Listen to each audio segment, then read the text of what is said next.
നമസ്കാരം. മുംബൈ പുനെയിൽ 17കാരൻ ഓടിച്ച ആഡംബര കാറിടിച്ച് 2 യുവ എഞ്ചിനീയർമാർ കൊല്ലപ്പെട്ട സംഭവത്തിൽ യർവാഡ പോലീസ് സ്റ്റേഷനിലെ 2 ഉദ്യോഗസ്ഥരെ സസ്പെൻഡ് ചെയ്തു. സംഭവത്തിൽ പോലീസിന്റെ കൂടുതൽ വീഴ്ചകൾ പുറത്തുവന്നതിന് പിന്നാലെയാണ് നടപടി. Inspector Rahul Jaggale, assistant police inspector Vishwanath Thodkhari എന്നിവരെയാണ് സസ്പെൻഡ് ചെയ്തതായി additional police commissioner Manoj Patil അറിയിച്ചത്. കൃത്യനിർവഹണത്തിൽ വീഴ്ച വരുത്തിയതിനാണ് സസ്പെൻഷൻ. അന്വേഷണത്തിൽ കേസെടുക്കുമ്പോൾ പോലീസ് ഉദ്യോഗസ്ഥരുടെ ഭാഗത്തുനിന്നും ഗുരുതരമായ വീഴ്ച സംഭവിച്ചതായി പുനെ പോലീസ് കമ്മീഷണർ അമിതേഷ് കുമാർ കഴിഞ്ഞ ദിവസം വെളിപ്പെടുത്തിയിരുന്നു. വാഹനമോടിച്ചിരുന്ന 17 വയസ്സുകാരൻ അപകടത്തിന് മുൻപ് 2 പബ്ബുകളിൽ നിന്ന് മദ്യം വാങ്ങിക്കഴിച്ചു എന്നാണ് വിവരം. എന്നാൽ ഇയാളുടെ രക്തസാമ്പിളുകൾ ശേഖരിക്കുന്നതിൽ കാലതാമസം ഉണ്ടായതായി കമ്മീഷണർ സമ്മതിച്ചു. കഴിഞ്ഞ ഞായറാഴ്ച പുലർച്ചെയാണ് അപകടം നടന്നത് എങ്കിലും പിറ്റേ ദിവസം രാത്രി 11 മണിയോടെയാണ് രക്തസാമ്പിളുകൾ ശേഖരിച്ചത് എന്നും കമ്മീഷണർ പറഞ്ഞു. ആദ്യം IPC 304A അശ്രദ്ധ മൂലമുള്ള മരണം പ്രകാരമാണ് കേസ് രജിസ്റ്റർ ചെയ്തതെന്നും പിന്നീടാണ് സെക്ഷൻ 304 ചേർത്തത് എന്നും കമ്മീഷണർ വ്യക്തമാക്കി.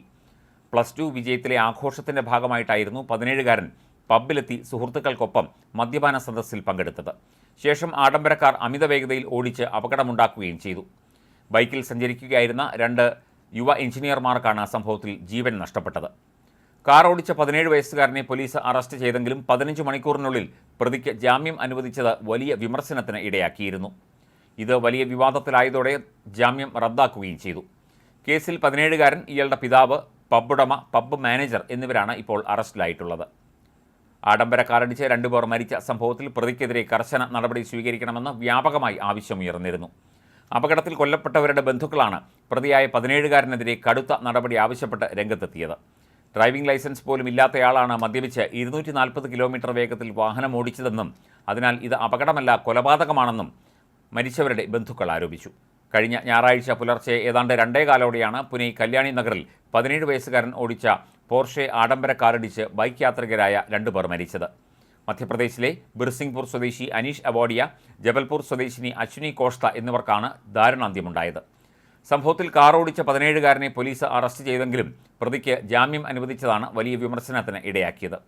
റോഡ് അപകടങ്ങളെ സംബന്ധിച്ച് 300 വാക്കിൽ കവിയാത്ത ഉപന്യാസം എഴുതുക, 15 ദിവസം ട്രാഫിക് പോലീസിനൊപ്പം പ്രവർത്തിക്കുക, മദ്യപിക്കുന്ന ശീലം ഉൾപ്പെടെ മാറ്റാനായി കൗൺസിലിംഗിന് വിധേയനാവുക തുടങ്ങിയ ഉപാധികൾ മുന്നോട്ട് വെച്ചാണ് റിയൽ എസ്റ്റേറ്റ് വ്യവസായിയുടെ മകന് കോടതി ജാമ്യം നൽകിയത്. എന്നാൽ ഇതിനെതിരെയാണ് വ്യാപക വിമർശനമുയർന്നത്. പിന്നീട് ജാമ്യം റദ്ദാക്കി.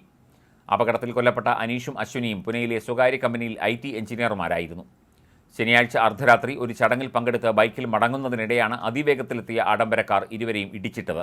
അപകടത്തിൽ 2 പേരും തൽക്ഷണം മരിച്ചു. ചോരയൊലിച്ച് 2 പേരും റോഡിൽ കിടക്കുന്നതിൻ്റെ ദൃശ്യങ്ങളും അപകടത്തിന് പിന്നാലെ സമൂഹമാധ്യമങ്ങളിൽ പ്രചരിച്ചിരുന്നു.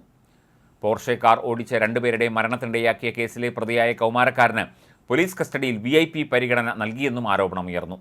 യർവാഡ പോലീസ് സ്റ്റേഷനിൽ കസ്റ്റഡിയിലുള്ള 17കാരന് ഉദ്യോഗസ്ഥർ ബർഗറും പിസയും വിതരണം ചെയ്തുവെന്ന് പ്രതിപക്ഷ കക്ഷിയായ വഞ്ചിത് ബഹുജൻ അഘാഡി നേതാവും ലോക്സഭാ മുൻ MPയുമായ പ്രകാശ് അംബേദ്കർ ആരോപിച്ചു. മദ്യപിച്ച് വാഹനമോടിച്ച് 2 പേരെ കൊന്നയാളെ ചോദ്യം ചെയ്യുന്നതിനേക്കാൾ കൂടുതൽ സമയം മരിച്ച IT ജീവനക്കാരായ അനീഷും അശ്വിനിയും തമ്മിലുള്ള ബന്ധമറിയാനാണ് പോലീസ് ശ്രമിക്കുന്നത് എന്നും എക്സിൽ പങ്കുവച്ച കുറിപ്പിലും പ്രകാശ് അംബേദ്കർ ആരോപിച്ചിരുന്നു.